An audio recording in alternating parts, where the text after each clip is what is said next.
TDR Conference 2016 Prophecies.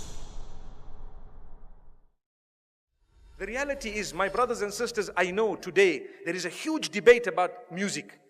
I want to mention again, we spoke about logic a little bit earlier.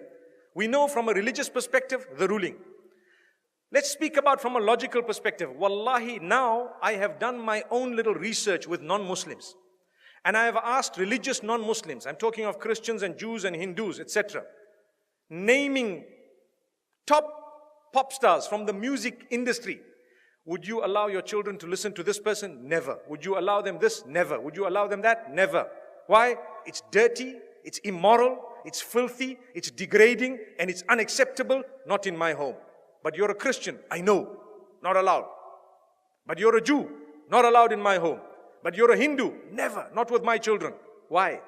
Because the industry is dirty, that's what it is. So people argue, no, there is maybe perhaps, I do agree. Perhaps the duf is permissible within certain limits, Perhaps if you are singing an Islamic song with beautiful meanings, perhaps within limits, there is a certain permissibility. But here I'm speaking of the musical instruments and the music industry, whereby people start shaking. I don't even know what. It comes naturally. They say it's natural. It's not natural. It's shaitan's way of controlling you. You listen to the beat continues. You start tapping your finger, you start moving your head. A little while later, you start moving the top of your body, and a little while later, you start moving the bottom of it. May Allah subhanahu wa ta'ala forgive us. And the words have become so dirty, my brothers and sisters, that it is a sign of the hour. And people say, nothing wrong. My brother, you have a beard that reaches the ground and you're still bopping. Astaghfirullah. May Allah forgive you and forgive all of us. You cannot do that. We need to be careful. I want to teach you something very, very beautiful. Why don't you replace that with the Quran? Melodious recitation. Listen to Ra'ad al-Kurdi. Listen to anyone else that you would perhaps like, Sa'ad al-Ghamidi.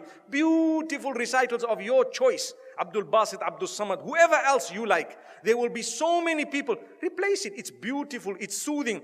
Go onto YouTube and check how the non-Muslims reacted to a survey or a little test, an experiment that was done where they were told to listen to this Quran without knowing it's the Quran and comment about it. Wallahi, now in Europe, the test was done recently and a lot of them say, it's so calm, it's so cool, it's so soothing. I feel spiritual. Go and listen to the answers. It's there live for everyone to see.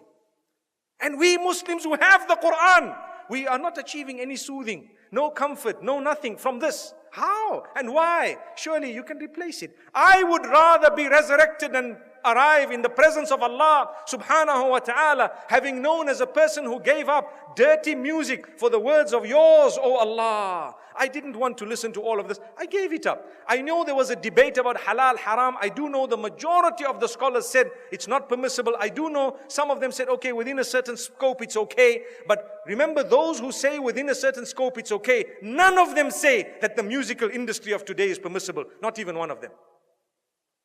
Remember that.